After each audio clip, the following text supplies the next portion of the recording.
All right, sit back, relax. It's time for another Laneway Talks. G'day, Rob. Welcome to another episode of Laneway Talks, the show about a little bit about something and a lot about nothing in the music business. How are you? I'm good, Vince. Thanks for having me once again. I'll intro with, I think 99.9% signed 2 new acts. Right. That's really good news. And Yep. I think they've just got huge potential. Not young guys, but really a lot of experience and some just great music. Anyway, I won't mention it till we've signed on the dotted line. Been a lot of work in the last couple of days, last week in listening to all their stuff, but then last couple of days trying to get it across the line and just discuss what we do and how we do it and what the new landscape brings. Of course, Laneway Red is nearly there. We're just about there, and that took up a lot of time trying to get our master file together of videos and audio and ISRC codes and all that. So anyway, today we're going to talk about you, and we're going to talk about how Rob started. Let's go from, I think you mentioned the age of 14 and worked your way up to where you've gotten to at the moment, being a very academic person. Now, I could say that's not just with education, but with drumming also, because you're a tutor and it's academic too. So tell me a little bit about how it all started, Rob. Let's go from about that age of 14, where you gotten to now.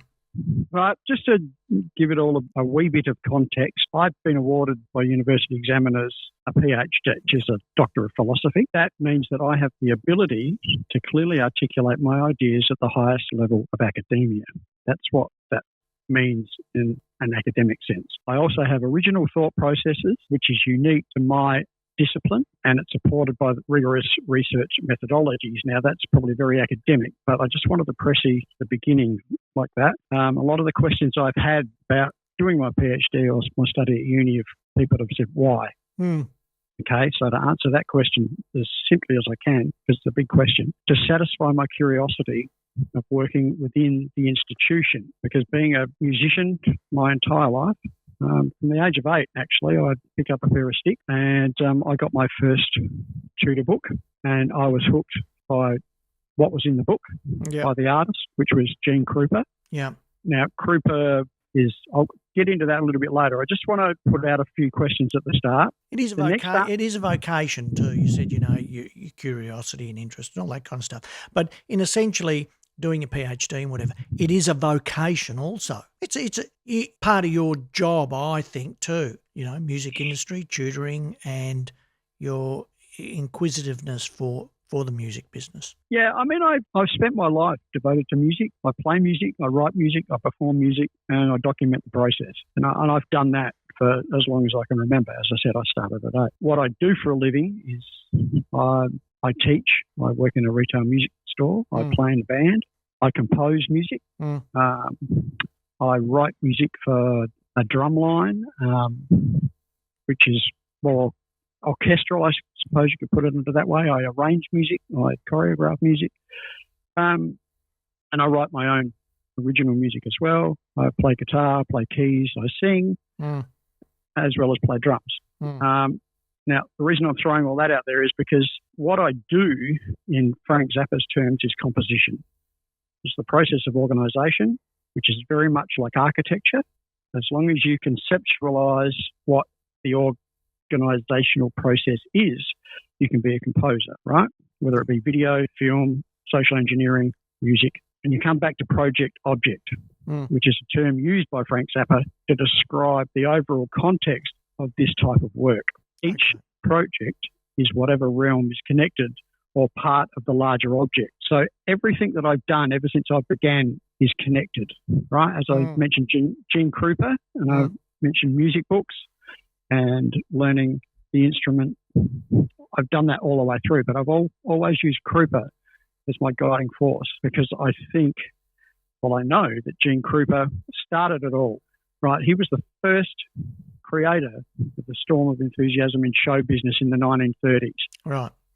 It was only equaled by Sinatra in the 40s, Elvis in the 50s, the Beatles in the 60s, I'd say Zeppelin in the 70s, all right? So that model and what Gene did has been ongoing. We could apply that now to Tay Tay, 96,000 at the MCG, and 4 sold-out gigs in Sydney. That's massive. Same thing. It's just that's what's happening in this time. That's how popular music is, which is fantastic for music overall, regardless of your taste. And Tay Tay is a composer too. You know, I know there's people that poo-poo her, but she writes her own songs, so she's talented. Well, she wouldn't be where she is if she wasn't. Yeah. It's not something that you wake up in the morning and go, hey, look, I can do this. Yeah. There's a lot of years of hard work and sacrifice and a lot of talent and all of those things put together and all of those people that work for her and with her, you know. Yeah. Do a great job. And, you know, at the end of the day, we're all on the same side. We're all in it for music, and that's great. You can pull 96,000 people to a concert at the MCG in the music capital of Australia. That's pretty big points for all of us. And it creates a lot of money and a lot of income for a lot of people, from crews to people that serve hot dogs, you know. I was look, I've got to put in my 2 bits worth, Rob. Yep. Well, there was no Australian act supporting. Well, you've gone quiet. I don't want to start on another rant. Well, because it irks me. Whose fault was that? Well, that should be enacted in law. That should be, it used to be part of the bloody, enacted law. It used to be. Well, of course it used to be. If I remember correctly, we got that. That was, but I don't know that it got enacted. What it was the unions got right behind and the music industry, and you had to have an Australian support act, and they were basically being paid $1,000 a show. Yep. And we did a lot of them back in the, I suppose, early 90s with artists. And, you know, $1,000 a show didn't cover any costs because you're travelling the whole band around the country. But it happened. Now, I was really surprised there wasn't. I was surprised with the kind of money being involved here, why they couldn't have, they opened the doors at 6:30, and it was some American or English singer. She came on and she did her 40 minutes, and I checked her out and she had 32 million monthly listens, or, whatever, on Spotify. So she was big. So it was to solidify the MCG, let's say, to say, well, can we fill it? And if we need the extra 5 or 10,000, surely someone that's getting 32 million listeners a month comes with some form of base. So could that person pull? Now, probably didn't, but I think that was probably the idea. And why couldn't you have put on a local act between 5:30 and 6:30? You could have, and there should have been. Anyway, and I'm just going to throw this in too. The merchandise was so unenvironmental, I lost some more hair. So as much as I love the whole thing, because I think she's great, as I said, talented, and as you said, brings in a lot of money, and it's good for everybody. But that's my two bits worth, is no local act, and the merchandise was very unenvironmental. And here we go. We all talk about in the government net zero and all this rubbish and electric cars. Well, where you can shove your electric cars, you can shove them, and it's about everything else. It's about plastics. It's about everything. Okay, on we continue. I like George Carlin. You know the comedian George Carlin? God rest his soul. He says that humans find purpose on the face of the planet, because we're pretty arrogant thinking that we can control everything. We're trying to control everything. But George Carlin's take is that nature's got it sussed. As soon as we've made enough plastic for this planet to have its plastic quota, she's going to wipe us out. So all we've got to do is make enough plastic, because it's the only thing on the face of the planet that Carlin says that Mother Nature can't make is plastic.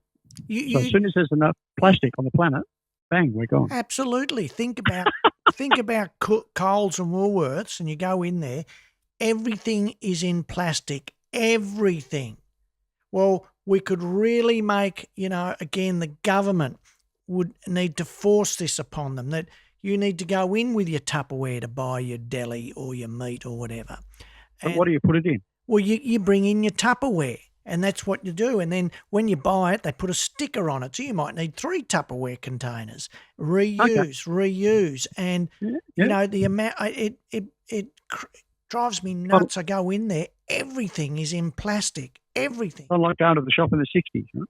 Well, and actually thought about this the other day, having a bottle of Coke, and it was a plastic one because I buy a dozen together, and it was in plastic bottles. And I thought, remember when we were young, Rob, when you bought those bottles they were glass and they got recycled. They did. Anyway, mate, sorry, I diverted. Right. So, yes. No, it's good. All right, so we're back to Zappa's concept of project object. Think of all of that as having connective material.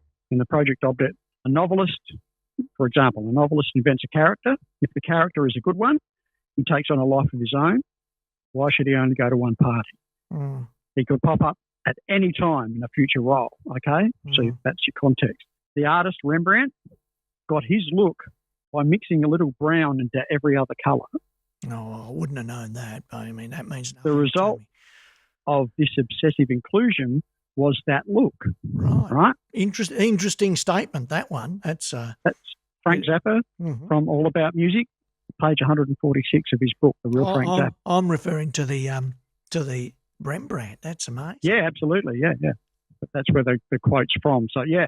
But it comes back to art and how you have those stories that go all the way through it and those little things that are individually for different artists. So that's Rembrandt, excuse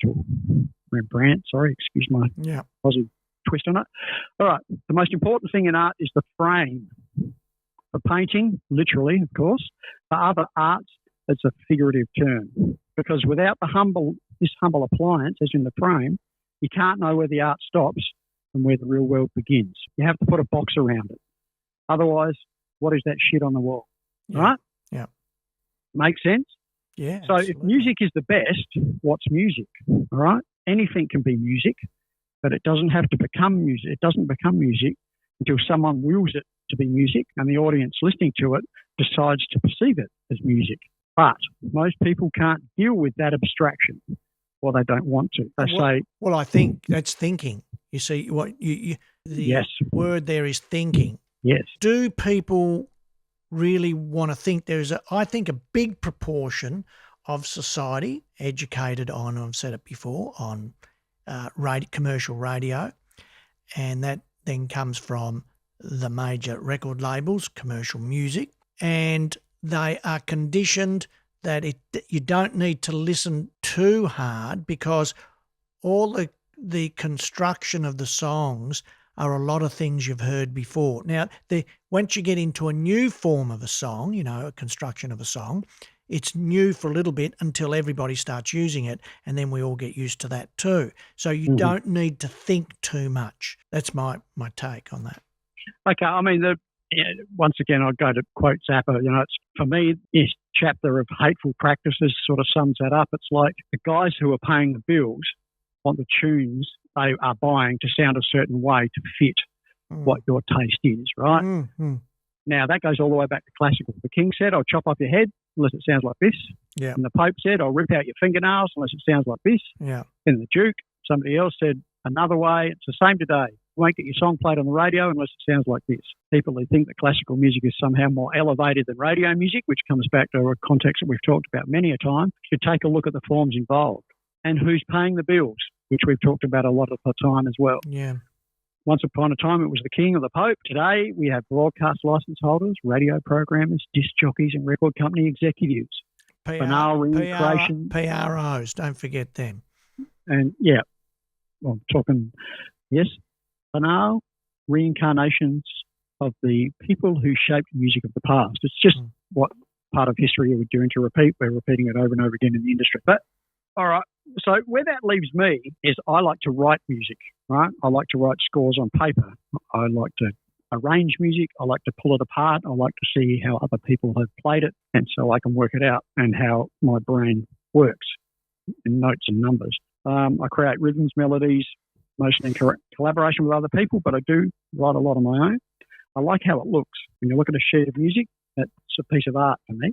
Yeah, that's true. I do see it as a piece of art myself. Yep, and it is. When you look at it, it's like dots and lines and thin lines and numbers.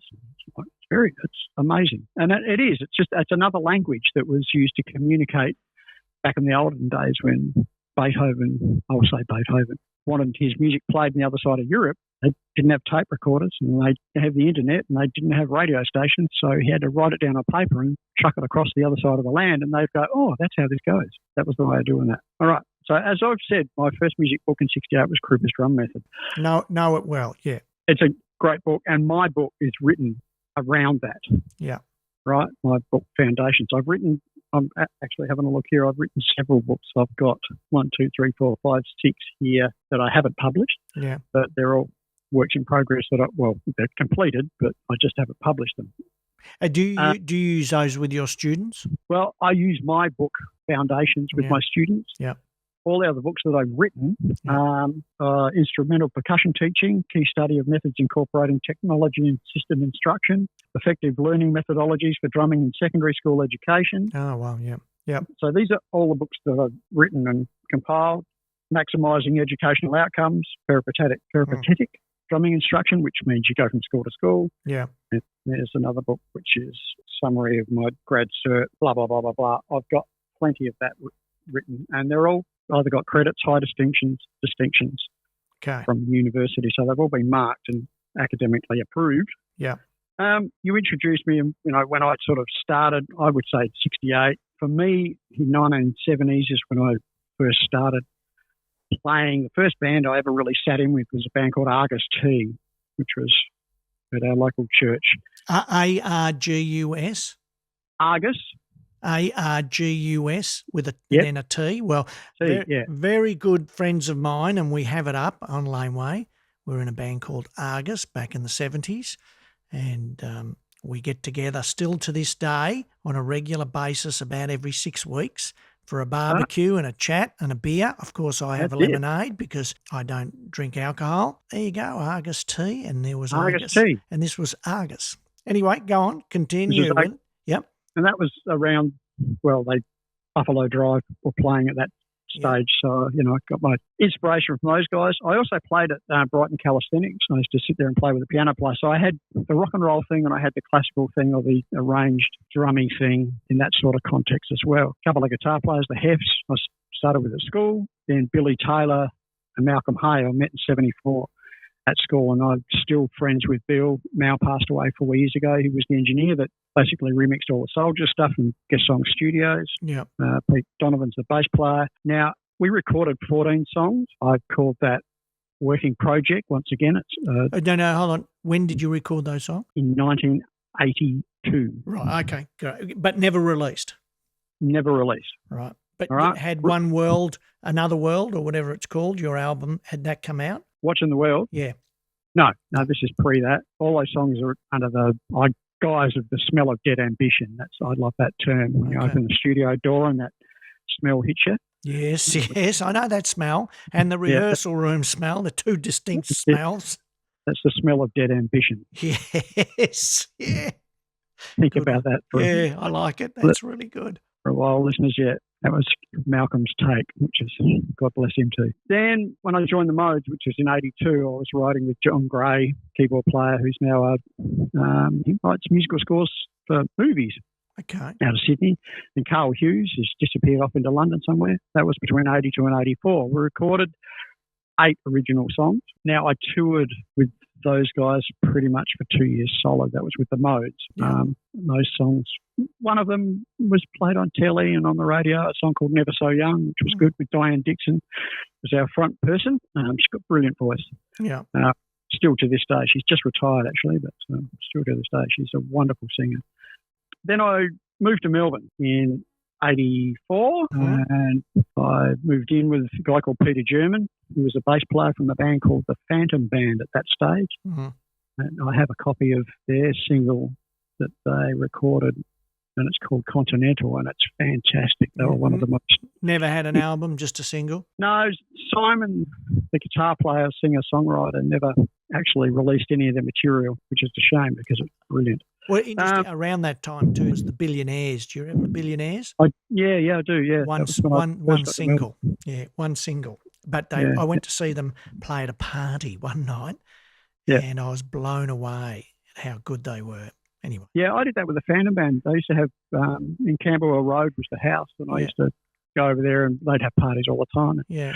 I met Robbo there, Peter Robertson, who plays with Mike in Spectrum and the Mertzeps and that. Yep. You know, probably know Robbo. Yeah, with Geisha. I remember when Robbo got that gig, actually. Oh. And I pretty much found that out at Camberwell Road. Josie Jason. Oh, wow. You know, now, there's a God rest her soul. there's a guitarist, eh?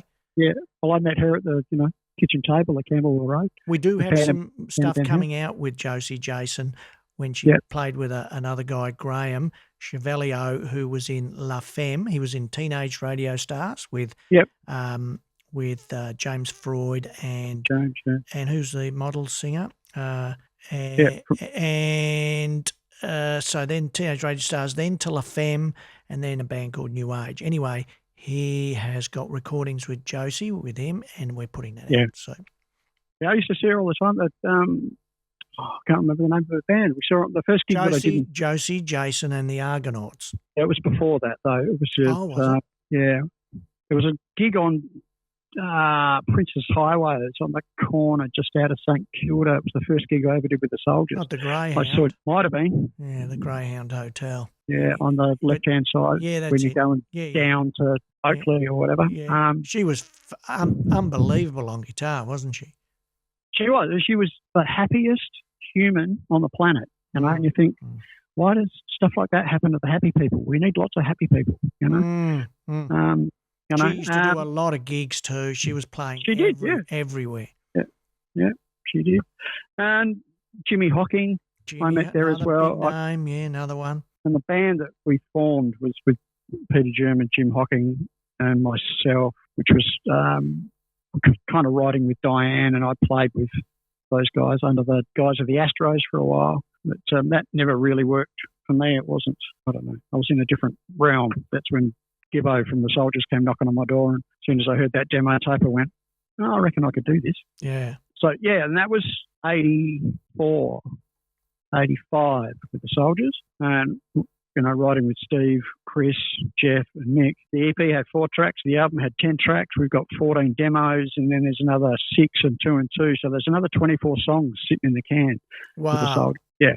And I've got them all here. I went through them all. I got up at 5 this morning to do all this to make sure I was prepped. And I left the Soldiers in the end of 91, 92. Right. Moved back to Adelaide in 93. I was managing Drum City in Paran, and I sort of gave that up, and we moved back to Adelaide. Yeah. You married by that stage? Got married in 92, yeah. Yeah. In Melbourne, yeah? We got married back in Adelaide, but we were living in Melbourne. Yeah, we were in Melbourne for 8-9 years or whatever it was. Yeah. And my wife was a professional dancer and had a career in Melbourne and used to do all the big shows and all that sort of stuff. So when I got back to Adelaide, I joined the Royal Caledonian Society because I'd played in pipe bands when I was a kid, because I just wanted something completely different to rock bands. In 1994, we won the Grade 3 state title. So, that was kind of a big deal over here. In 95, I joined a band called Crossfire, not the Sydney one, the Adelaide one. We have Crossfire on our label. Yeah. Well, that was what the band was called. Jazz rock. Yeah, jazz rock. Yeah, no, we were just a cover band with John Morton and Harry Herney, and those guys played around for years and years and years. Morty's gone, Harry's still here. Then I joined a funk horn band called Tour of Duty, which was great. It was a 9-piece band. Did a lot of demos, and we've got a lot of live tapes of that still in the can. Then I went from that to folk, because that was the rise of the Irish pub circuit over here. Oh, okay. So I was playing in a folky pipe band, that sort of element, and the Irish thing came up, and I could do that because it was Irish and Scottish music have similar things. So I did that with the Range Rovers, and we were doing like 3-4 gigs a week, and that went on and on for about 8 years, right through to Focus never go. It's interesting. It's its own little clicky set and can always work even to this day. I like the ideology of folk because it doesn't pretend to be anything that it's not. Absolutely. Yeah. That's actually the rule, how I understand it. Reading Simon Frith's book, he goes into the lyrical folk, isn't it? It's quite lyrical. Absolutely, yeah. That's what I like about it. But it's real. It's from it's meant to be about communities and our everyday problems. Yeah. There's no bells and whistles. It's just 3 chords and the truth, which is kind of like country music. So during that, I joined City of Adelaide, which is a Grade 2 band over here, and they were Australian Championships Australian champion, in 2000. It took me nearly 2 years just to learn their rep. That's how difficult it was playing in that band. I played with them in the Grade 2 Championships in 2004, which we won. I started my own studio here in Adelaide, Rob's Drum Shed, which I'm actually sitting in at the moment, talking to everybody. You say, and studio, you mean recording studio?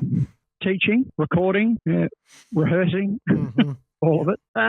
And I began writing in 2005, and I started teaching at Cabra College in 2005, which I did to 2018. Now remember, we don't know that. Cabra College is a secondary school?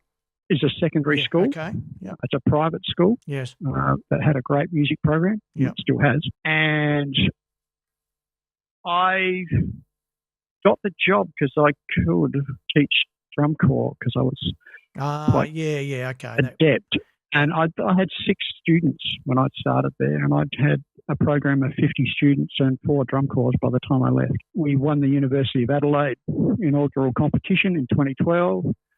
I toured America with them for a month with my own compositions in 2012. Yeah. We won the Australian Band and Orchestral Association competition for 8 years straight from 2010 to 2018. As I said, I composed, arranged, choreographed and wrote a book, a drum corps book, which is taught in schools here in Adelaide. Then I got told, and this leads up to why I did my PhD or why I actually even went to uni, but I couldn't teach in a school. After all of that, and all of those accolades and all of those successes and having the best school in Adelaide. Did you have a university degree?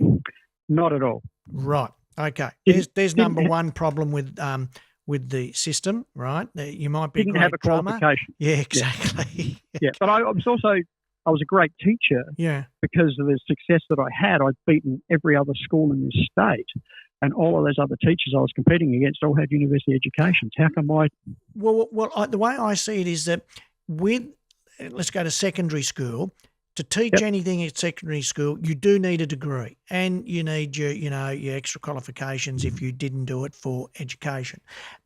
But when it comes to music, I don't think that applies because we get to this point of, we've discussed in other shows about let's call it the ballet and and all that kind of stuff and classical music, and we start to get into that realm of, well, that's the only degree you can get at university. And it's not, but I'm saying in teaching, especially if you go back though, was there anything in contemporary music in the instrument itself, playing it? And I would have thought that at a secondary school, if you were a good musician and you could sight read, well, why would you need a degree if all you're doing is going in and teaching them how to play an instrument, whether that be guitar, trombone or drums? Yeah. Okay. But I can see the system is so bureaucratic that it would say, well, you're not qualified, get out. Yeah, well, they brought in that the government did, and it happened Australia-wide, because I remember friends of mine in Melbourne had the same issue, and they got kind of given the degree. They didn't have to do anything about it because they had runs on the board at the school. The school actually put them through. Now, I didn't have that same opportunity here. I got told that I would basically not be able to teach in the school if I didn't have a qualification. So the only thing I'd done, when I came back in 93, I went and studied a commercial music course at a local TAFE here, and they asked me time and time again to, go to uni and do the jazz course. I said, I don't want to do the jazz course. Yeah. It's just, that doesn't interest me. There's you're nothing. a rock drummer, yeah. Yeah, and I've had a career and I've done what I wanted to do, and I've ticked all those boxes. So why should I go and do a degree in jazz performance? Yeah. It's pointless. But anyway, in 2014, when I got told, I went to uni and went, okay, what do I need to do? Well, I didn't have a GPA because I hadn't been to school since 1975. Yeah. So what's a GPA? It's a grade point average, right? Right. So fortunately, in 2014 at the University of Adelaide, they had a certificate in commercial music and music technology. Yeah. And I got into that because I'd written in 2005 at Guest Song Studios, I'd written a whole bunch of original tunes, my own tunes. And I took them because it was a songwriting course within music technology course. And I basically had to prove that I personally could write songs, and I could play guitar, and I could sing. And this was all in the aid of getting your GPA? It was all in the aid of getting into uni so I could get a GPA, yeah. Right. And I had to. So I got in on the strength of being a musician that had experience, a lifetime of experience. So once I got in, I studied piano and arranging and technology, which was good and helpful. And at the end of that, that's when So 3 years of uni? No, that was only 1 year, 12 months. Now, that wasn't the degree, that was the certificate for. Yeah, gotcha, yeah. So it gave me a GPA. I got a GPA of 5.7 or something. It's out of 7, right? Yeah, gotcha. So yeah, my marks were about 75-80% because I was trying to survive with all the fine young things at uni and do what I did. So it was a bit of catch up quick. Yeah. Then the laws got a bit tighter. I had to go and do a teaching certificate. So they had a certificate course which I did in music teaching. So I did that. That was 2 years at uni. And that's obviously a diploma? Yeah. Yeah.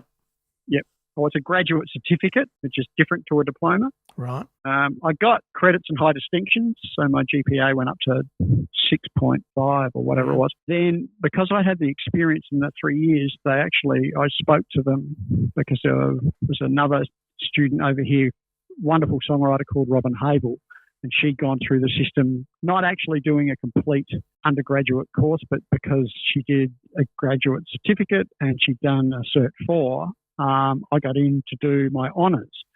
So I did my honours, which was 2 years, and So hold on. Pull it back. So you've done all these courses and you've been accepted in to do your honours, so therefore they've given you credits for the degree, correct? Correct. Right. So you get your credits and therefore effectively you get your degree and then you're asked to do your honours. I wanted to do my honours in music education and pedagogy. Right. Because when I was at uni, you got asked to do your honours because I only had so many places. So. Yeah, well, the head of the graduate certificate asked you, Rodney Smith asked me to do it. Yeah, he said it'd be a good idea and let's see if we can get you through the system to do it, and I did. And what year was that, the honours? 2016 to 2018. Right. Okay. Yep.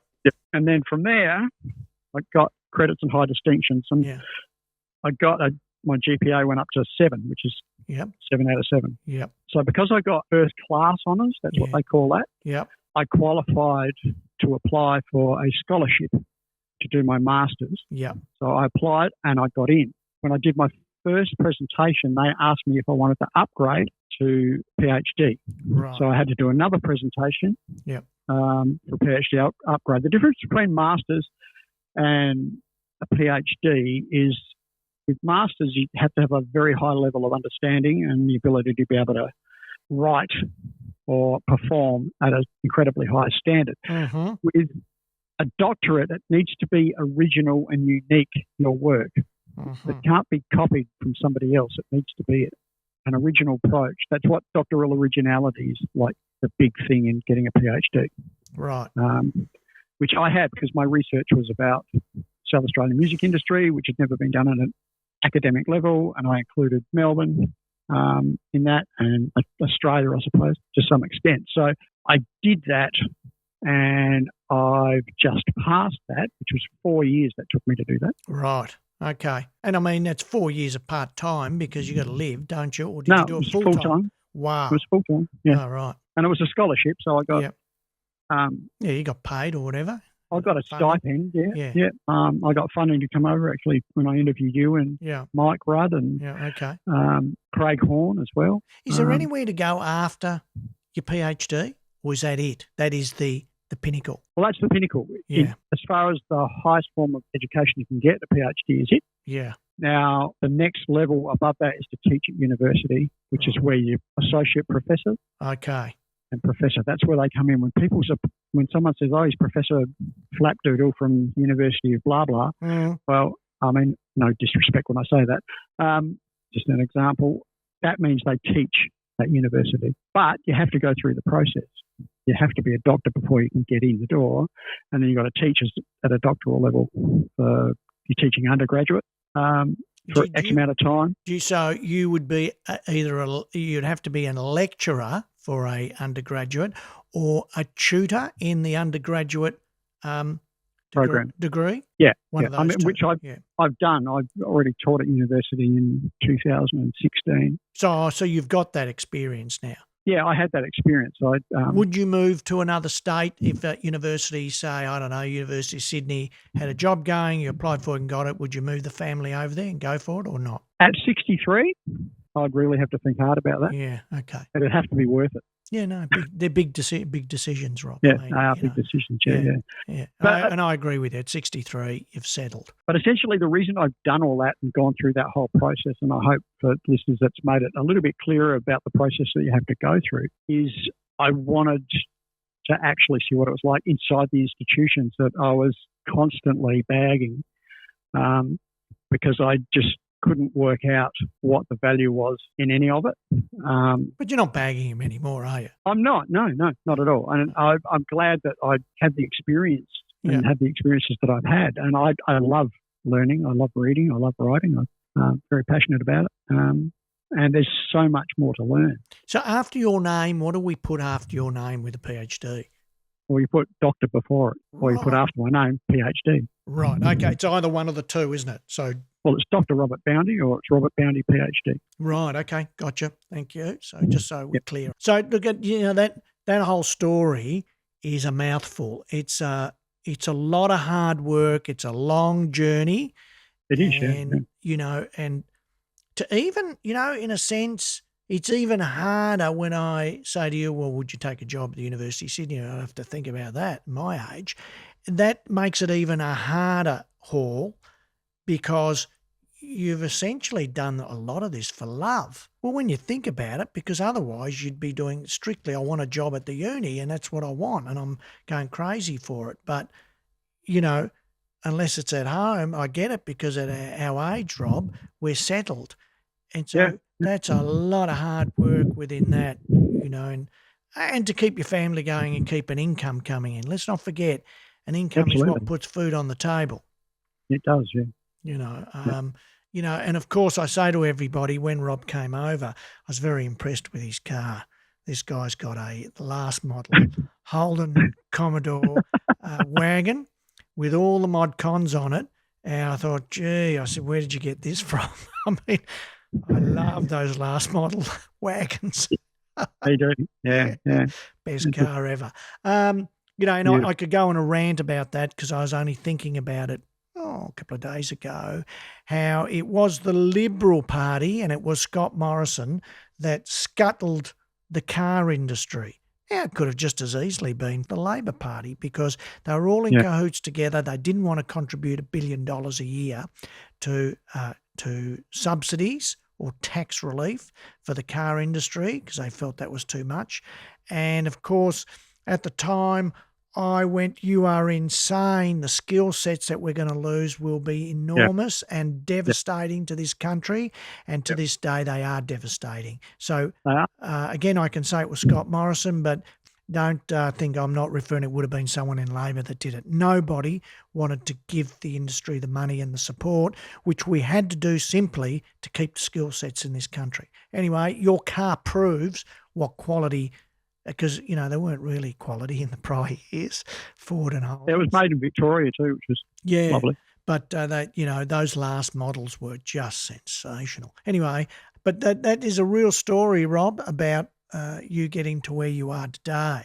And what's going to be interesting is to see where you go to from here. Of course, we're at 45 minutes, so I want to halt it here, but I want to bring home that question I bring every week. When, Rob?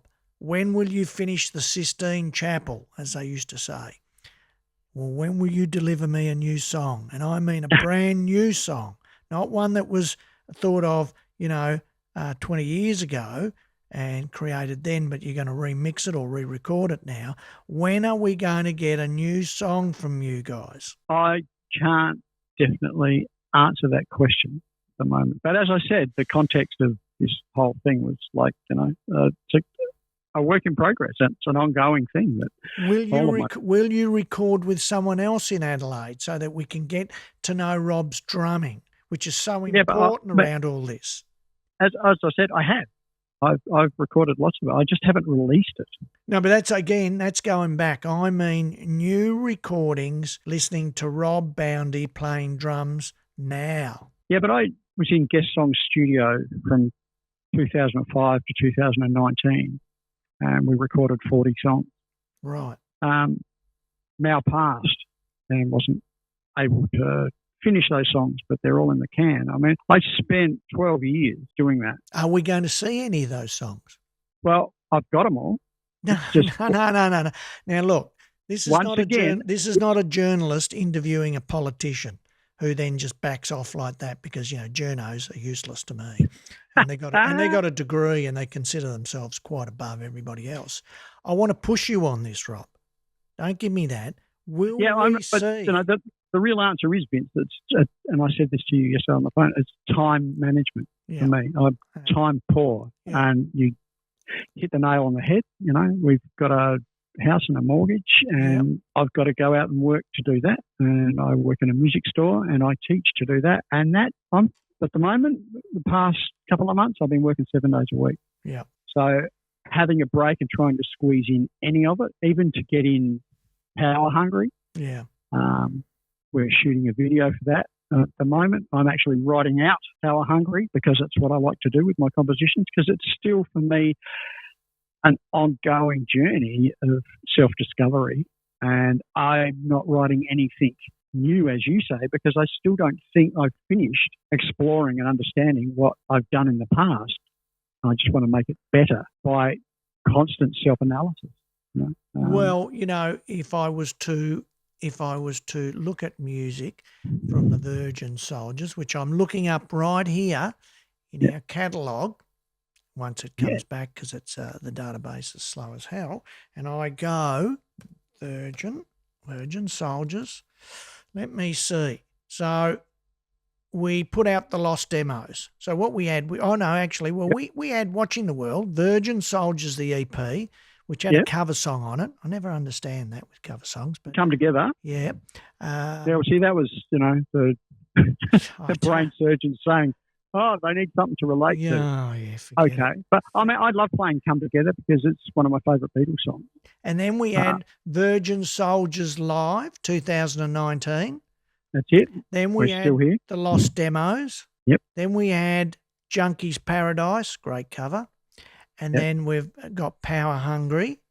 Yep. And we have The Bold and the Beautiful coming out. The Good and the Bad. I think about The Good and the Bad coming out, I think, The Good and the Bad's come out. It came out. Why doesn't the end of last year. We did Junkies, then we did Good and the Bad, and now we've just released Power Hungry. And we're in the throt. Yeah, okay. Yeah. I'm just looking at that. Oh, there it is, Power Hungry. That came out on the 1st of February. If I've got Virgin Soldiers 3 here in front of me, there's No Second Chance, Rags to Riches, Do It for Love, What You've Become, interestingly, Another Way. You mentioned Rags to Riches. Now, I mentioned the band Argus from Melbourne. Yep. And one of their songs was called Rags to Riches. Great song too. There's a connection there, mate. I'm telling you, there's a connection. It's a spiritual connection. Yep. So So again, there's another one. There's a song called Another Way, which Laneway have up as a video, but we haven't released it. Why haven't you released that? Well, because let's have a look right now. Let's have a look right now and go. And I've got the demos. No. 222 releases. No, I don't have Another Way. You have, because you've released it. We have. As a video, but you haven't released it. Yeah. But that's because I got the video, correct? I haven't had the master audio. Oh, I've got that sitting here. I just played it. I haven't got the master audio. Well, I'll send you that. I'll send you that today. And then I'll tell you where I do have it. There's something you've sent me called Album 3. Yes, and in there is I've got it in front of Another Way, right? But once again, we haven't started anything on this particular project of album 3. Now, there, in actual fact, We have Power Hungry. We've got it. Oh, It's the yeah. second track on Junkies album 3. Paradise, Power Hungry was there. There's Rags Yep. to Riches. So, Richard, Okay. No Rest for the Wicked. all right, I'll talk to you separately about this and we'll go through All it, okay? Okay. All right, beautiful. So I've got all of that to start looking at. There's plenty of stuff there. And Yeah. I've got the live things as well. 'Cause there's a, Yeah. Absolutely. No, I know we had those. All right. Well, this I'll talk to you later. All right, Rob, it's been a pleasure as always. We've got a real rundown on your career and your education background, which is, I'm exhausted just listening to you talk. Well, you got to think about I it. was exhausted. Yeah, you got to Writing think it off. about it. There's a lot there. It's not that Yeah. you've really got to think about why you were doing it and what you were doing, and if someone was into that, in that they want to pursue that education background in music also, there's a really good story here in that. In summary, it helps refine the music that you want to create. For me, it's an ongoing learning process, and I feel as though every day I get a little bit better at it. And while I still draw breath, I want to keep doing that. And the education side of it has really helped me go to another level with that, And I'm proud of what I've done. I think you should be too. There's a lot of work there. It's a lot of work, But as I said, I'm just a musician that's completely obsessed with creating music and sharing it. So, Well, that's what we're here to discuss. All thanks right, for the Rob. platform. All right, my friend, we will talk to you next week, and it's been a pleasure as per always. Thanks so much, Vince. Thanks, Rob. Appreciate it. Bye. Bye-bye. See ya. And there it is, another Laneway Talks.